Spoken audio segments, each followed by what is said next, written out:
नमस्कार, भक्तिदर्शन समाचारमा स्वागत छ। म हेमा शर्मा। आज मिति 2079 साल ज्येष्ठ महिनाको 2 गते सोमबार, नलनाम संवत्सर सूर्य उत्तरायण ग्रीष्म ऋतु वैशाख शुक्ल पक्षको पूर्णिमा तिथि 10 बजेर 15 मिनटसम्म उपरान्त प्रतिपदा तिथि। चन्द्रमा तुला राशिमा इस्वी सम्वत 2022 मे महिनाको 16 तारिक सम्वत 1944 र नेपाल सम्वत 1142।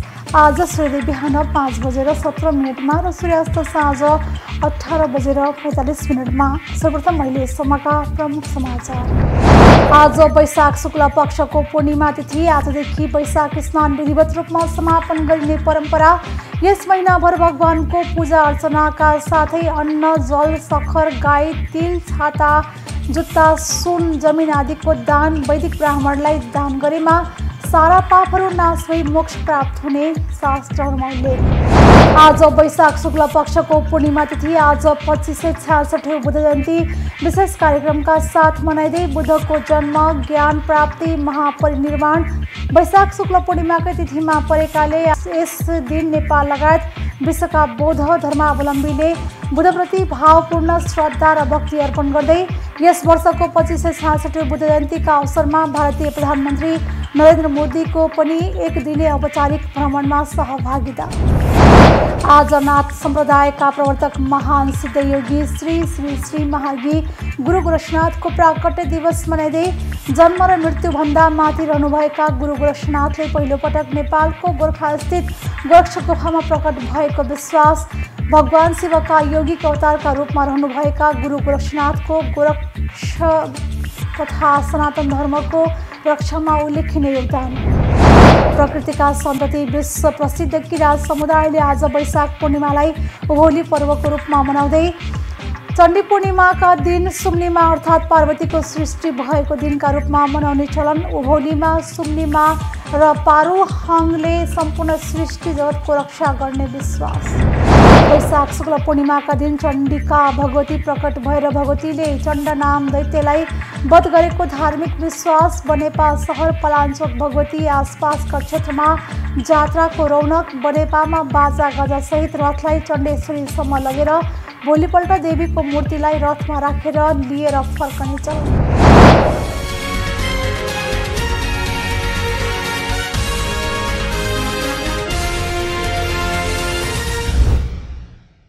अब समाचार विस्तारमा।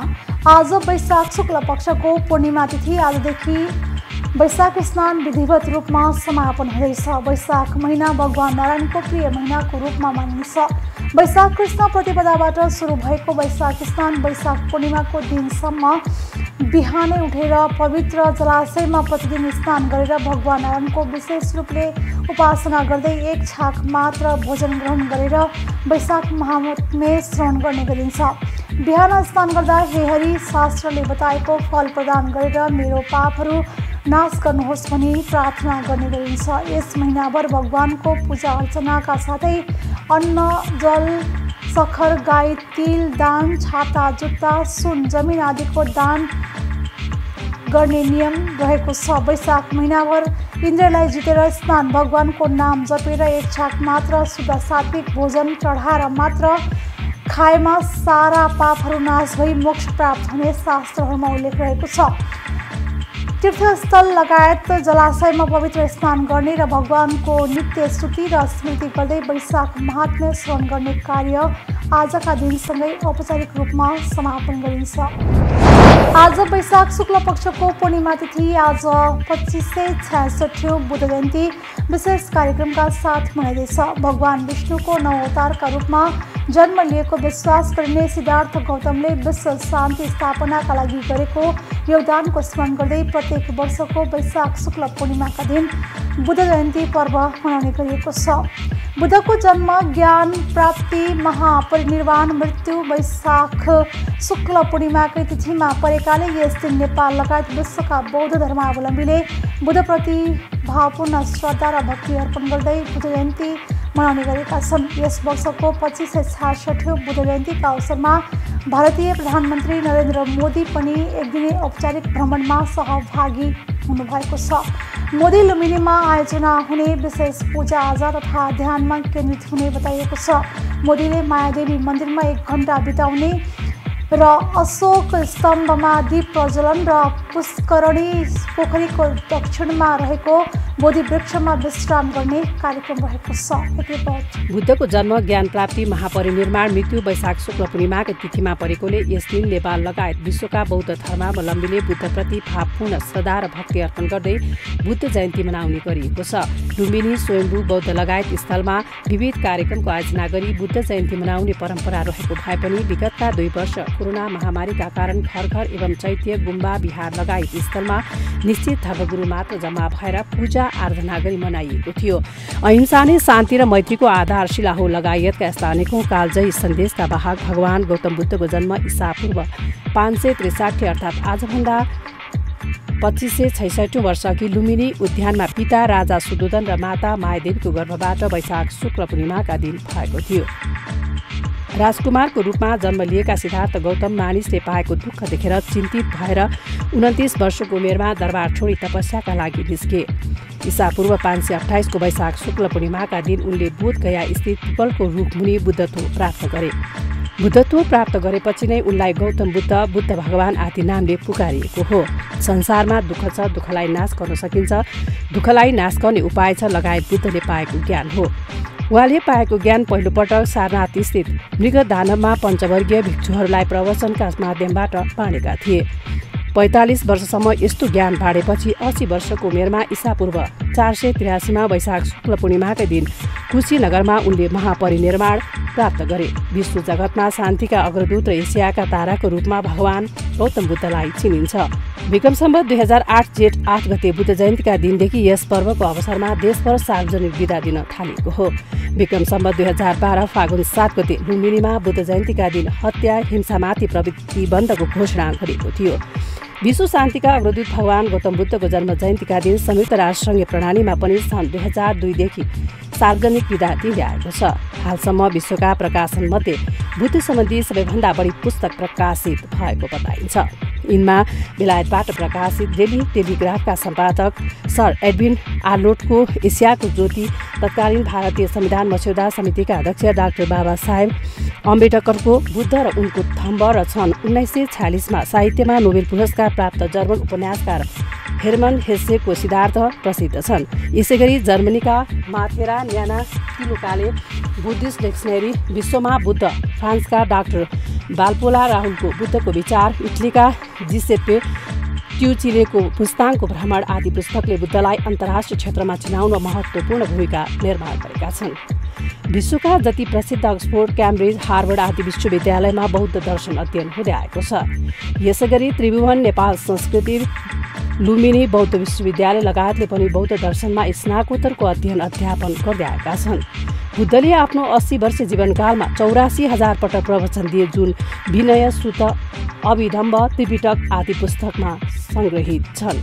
सम्राट अशोकले ईसा पूर्व 249 मा हित बुद्ध जात्यन्ती लुम्बिनी ग्रामे भनी ब्राह्मी लिपिमा पाली भाषामा लेखेको अशोक स्तम्भ पत्ता लागेको 1 शताब्दी पुरा भइसकेको छ।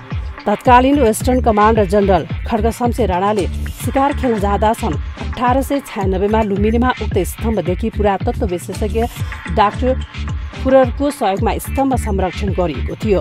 सन् 1956 मा चौथो विश्व बौद्ध मातृत्व सम्मेलन नेपालमा आयोजना गरिएको थियो।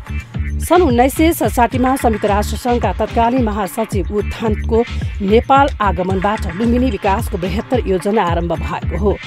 बुद्ध जन्मिएको नेपाललाई विश्वमा चिनाउन विक्रम सम्वत 2070 को अन्तिमतिर एक अन्तर्राष्ट्रिय सम्मेलनमा भाग लिन गएका तत्कालीन प्रधानमन्त्री सुशील कोइरालाले नेपालका साथै एसियाका Bharat, Burma, Sri Lanka, Thailand, Hong Kong, Mongolia, Bhutan, Singapore लगायत देशलाई समेटेर बौद्ध परिपथको प्रस्ताव गरेका थिए। प्रस्तावलाई धेरै देशले समर्थन समेत गरेका थिए, तर यसले अझै साकार रूप भने लिएको छैन।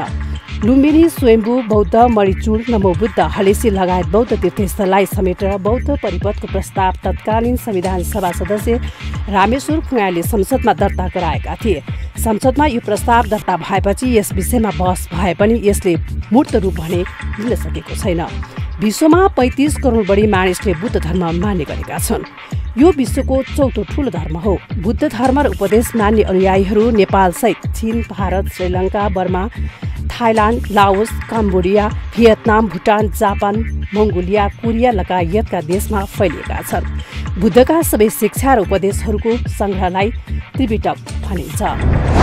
वैशाख पूर्णिमाको दिन धेरै महापुरुषहरूको यस धरतीमा पदार्पण भएको छ। यिनै महापुरुष र सिद्ध योगीहरूमा गुरु गोरक्षनाथको नाम पनि अग्रणी स्थानमा आउने गर्दछ। नाथ सम्प्रदायका प्रवर्तक महान सिद्ध योगी श्री श्री श्री महायोगी गुरु गोरक्षनाथको प्राकट्य वैशाख पूर्णिमाका दिन भएको धार्मिक विश्वास छ। गुरु गोरक्षनाथको प्राकट्य अर्थात् जन्मका सम्बन्धमा धेरै कथा तथा किंवदन्तीहरू रहेका छन्। सिद्ध गुरु मच्छिन्द्रनाथको शिष्यका रूपमा गोरक्षनाथको चर्चा हुने गरेको छ। गुरु गोरक्षनाथ पहिलो पटक नेपालको गोर्खा स्थित गोरक्ष गुफामा प्रकट भएको विश्वास गरिन्छ। एक रिपोर्ट। नाथ सम्प्रदायका प्रवर्तक महान सिद्ध योगी श्री श्री महायोगी गुरु गोरखनाथको प्राकट्य वैशाख पूर्णिमाका दिन भएको धार्मिक विश्वास छ। गोरखनाथको प्राकट्य अर्थात् जन्मका सम्बन्धमा धेरै कथा तथा किंवदन्तीहरू रहेका छन्। सिद्ध गुरु मच्छिन्द्रनाथको शिष्यका रूपमा गुरु गोरखनाथ चर्चा हुने गरेको छ। गुरु गोरखनाथ पहिलो पटक नेपालको गोर्खा स्थित गोरक्ष गुफामा प्रकट भएको विश्वास गरिन्छ। गोरखनाथ गुरु अनन्तकालदेखि हरेक युगमा विद्यमान आवश्यक परेको बेला प्रकट तथा अलप हुने सिद्ध पुरुषको रूपमा मानिनुहुन्छ। उहाँ जीवन र मृत्युको चक्रबाट बिल्कुलै अलग हुनुहुने धार्मिक ग्रन्थहरूमा भेटाइन्छ। नेपालको राजपरिवार गुरु गोरखनाथको कृपाले पुलकित भएका इतिहासहरू भेटाइन्छन्। गोर्खा राज्यको नाम पनि गोरखनाथकै नामले रहन गएको बताइन्छ। नेपालका शाहवंशीय राजा पृथ्वीनारायण शाहलाई पनि गुरु गोरखनाथले एकीकरण पूर्व दर्शन तथा सन्देश दिएका कथनहरू भेटाइन्छन्। देवादिदेव महादेवको एक महत्त्वपूर्ण योगित अवतार भएका कारण उहाँलाई आदिनाथ तथा शिव गोरक्ष भनेर पनि पुकार्ने गरिन्छ। सनातन संस्कारको रक्षा अनि जागरणलाई अघि बढाउन गुरु गोरखनाथको उल्लेखनीय योगदान छ। गर्ग संहितामा महादेवले स्वयं मनै गोरक्ष हुँ, गोरक्षलाई मेरो नै रूप जान्नु, योग मार्गको प्रचारका लागि मैले यो रूप धारण गरेको हुँ भन्नुभएको आख्यानहरू भेटाइन्छ। प्रकृतिको उपर पूर्ण स्वामित्व र सिद्ध प्राप्त गर्नुभएका महान गुरु गोरखनाथको प्राकट्य दिवसका अवसरमा विभिन्न सङ्घ संस्थाका साथै सिद्धाश्रम शक्ति केन्द्र नेपालले विगत 19 वर्षदेखि गोर्खाको गोरक्ष गुफामा 1.25 लाख संख्यामा रोड अर्पण कार्यक्रम गर्दै आएको छ। प्रकृतिका सन्तति विश्व प्रसिद्ध किराँत समुदायले आज वैशाख पूर्णिमालाई उभौली पर्वको रूपमा धुमधामसँग मनाउँदैछन्। प्रकृतिका पुजारी यस समुदायले वैशाख पूर्णिमाका दिन अन्न बाली सप्रियोस्, राम्रो बाली लागोस्, पृथ्वीमा कहीँ कतै खाद्यान्नको कमी नहोस् भन्दै यस उभौली पर्व मनाउने गरेका छन्। यस पर्वका अवसरमा चण्डी नाच पनि नाच्ने गरिन्छ। चण्डी पूर्णिमाका दिन सुम्निमा अर्थात् पार्वतीको सृष्टि भएको दिनका रूपमा उनीहरूले मान्ने गरेका छन्। कृषि उन्मुख पर्वका रूपमा मनाइने यस पर्वले सम्पूर्णतया कृषि र बालीको चुनाव दिने गर्दछन्। उभौलीलाई बाली नाली लगाउने र उधौलीलाई थन्क्याउने अवसरका रूपमा मनाइन्छ। उभौलीमा सुम्निमा र पारुहाङले सम्पूर्ण सृष्टि जगतको रक्षा गर्ने विश्वास गरिन्छ। वैशाख शुक्ल पूर्णिमादेखि सुरु भएको यो पर्व लगातार 1 महिनासम्म मनाइन्छ। बालीनालीका रक्षक तत्त्वहरूका प्रकृति आवहवा देवी देवता र पृथ्वीको आज पूजा गरिन्छ। वैशाख शुक्ल पूर्णिमालाई चण्डी पूर्णिमा पनि भनिन्छ। वैशाख शुक्ल पूर्णिमाका दिन चण्डीका भगवती प्रकट भएर भगवतीले चण्ड नाम दैत्यलाई वध गरेको धार्मिक विश्वास छ। यो दिन क्षेत्री समुदायका धेरै थरहरूले कुलदेवता पूजा र देवाली पनि गर्ने गरेका छन्। वैशाख शुक्ल पूर्णिमाको 2 दिनदेखि भव्य रूपमा चण्डेश्वरी जात्रा पनि मनाउने गरिन्छ। आजबाट चण्डेश्वरी जात्राको औपचारिक सुरुवात भएको छ। विशेषतः काठमाडौँ नजिकैको बनेपा सहर, पलाञ्चोक भगवती आसपासका क्षेत्रमा जात्राको रौनक रहने गर्दछ। बनेपामा बाजा गाजासहित रथलाई चण्डेश्वरीसम्म लगेर भोलिपल्ट देवीको मूर्तिलाई रथमा राखेर लिएर फर्कने चलन छ। रिपोर्ट। वैशाख शुक्ल पूर्णिमाको 2 दिनदेखि भव्य रूपमा चण्डेश्वरी जात्रा मनाइने गरिन्छ। आजबाट चण्डेश्वरी जात्राको औपचारिक सुरुवात भएको छ। विशेषतः काठमाडौँ नजिकैको बनेपा सहर, पलाञ्चोक, भगवती आसपासका क्षेत्रमा जात्राको रौनक रहने गर्छ। बनेपामा बाजागाजा सहित रथलाई चण्डेश्वरीसम्म लगेर भोलिपल्ट देवीको मूर्तिलाई रथमा राखेर लिएर फर्कने चलन छ। यो जात्राको अर्को रौनक भनेको कलनदान हो। भिडमा फालिएको कलनका टुक्रा पाउनेलाई भाग्यमानी मानिन्छ। यो जात्रा प्राचीन कालदेखि चल्दै आएको छ, जसमा भाग लिन दोलखा, ललितपुर, भक्तपुर, काठमाडौँ, रामेछाप लगायतका ठाउँबाट समेत मानिसहरू आउने चलन छ। किंवदन्ती अनुसार चण्डसुरले महादेवको वरदान पाएपछि वरदानबाट शक्तिशाली भएसँगै उत्पात मचाउन थाल्छ। त्यसपछि देवी स्वरूपमा चण्डेश्वरले चण्डसुरको वध गरेको कथन छ। चण्डसुर राक्षसको मृत्युको खुसियाली यो जात्रा मनाउँदै आएको विश्वास गरिन्छ। बनेपा लगायतका आसपासका नेवार समुदायले आराध्य देवकै रूपमा चण्डेश्वरीलाई लिने गर्दछन्। चण्डसुरको वधपछि चण्डेश्वरीलाई देवलोकमा बाजा गाजा सहितले स्वागत गरिएको र यसै खुसियालीमा सत्ययुगबाटै जात्रा गरिआएको मान्यता छ। जात्राको पहिलो दिन बनेपाको 3 धारामा रथको निर्माण गरिन्छ अनि रातिमा देवी चण्डेश्वरीको मूर्ति प्रतिस्थापित गरेर दोस्रो दिन बनेपा बजार घुमाएर चण्डेश्वरीको स्वागत गरिन्छ। जात्रामा कम्पुग बाजा, साई बाजा, बिती बाजाका रूपमा र सनही बाजा र धिमे बाजा समेत बजाइन्छ। यो जात्रा सनातन संस्कार अनि प्राचीनतम सभ्यताको एउटा अलौकिक उदाहरण हो। जात्रामा कम्तीमा 14वटा तान्त्रिक पूजा समेत गरिन्छ। नेवारी समुदायले जात्रा सम्पन्न गरेपछि आफन्तजनलाई आमन्त्रण गरेर भोज खुवाउने चलन रहेको छ। वैशाख शुक्ल पूर्णिमा र भोलिपल्ट 2 दिनसम्म मनाइने जात्राको अघिल्लो दिन उहिलेका राजा महाराजाले प्रयोगमा ल्याएका गरगहना र सिक्काको पूजा आजा समेत गर्ने प्रचलन छ।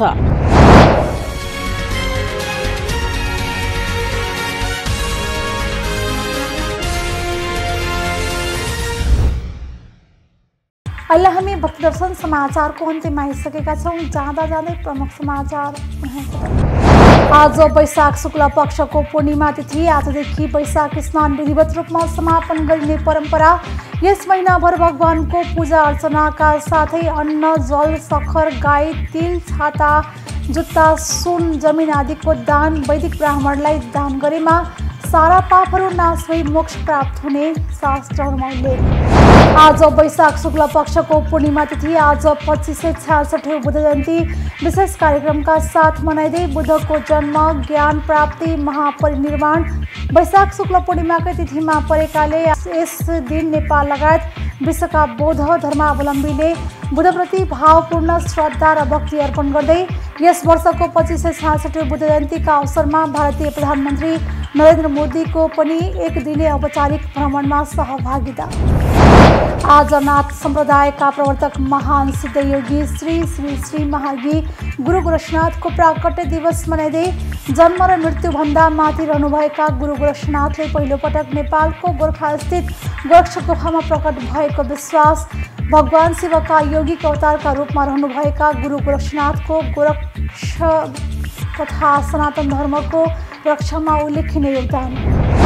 प्रकृतिका सन्तति विश्व प्रसिद्ध किराँत समुदायले आज वैशाख पूर्णिमालाई उभौली पर्वको रूपमा मनाउँदै चण्डी पूर्णिमाका दिन सुम्निमा अर्थात् पार्वतीको सृष्टि भएको दिनका रूपमा मनाउने चलन। उभौलीमा, सुम्निमा र पारुहाङले सम्पूर्ण सृष्टि जगतको रक्षा गर्ने विश्वास। वैशाख शुक्ल पूर्णिमाका दिन चण्डिका भगवती प्रकट भएर भगवतीले चण्ड नाम दैत्यलाई वध गरेको धार्मिक विश्वास। बनेपा सहर, पलाञ्चोक, भगवती आसपासका क्षेत्रमा जात्राको रौनक। बनेपामा बाजा गाजा सहित रथलाई चण्डेश्वरीसम्म लगेर भोलिपल्ट देवीको मूर्तिलाई रथमा राखेर लिएर फर्कने चलन।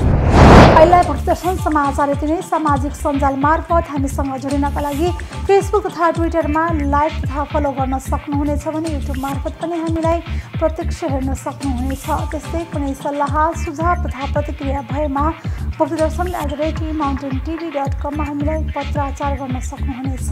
धर्म, संस्कृति र संस्कारको संवाहक भक्तिदर्शन टेलिभिजन HD। नमस्कार।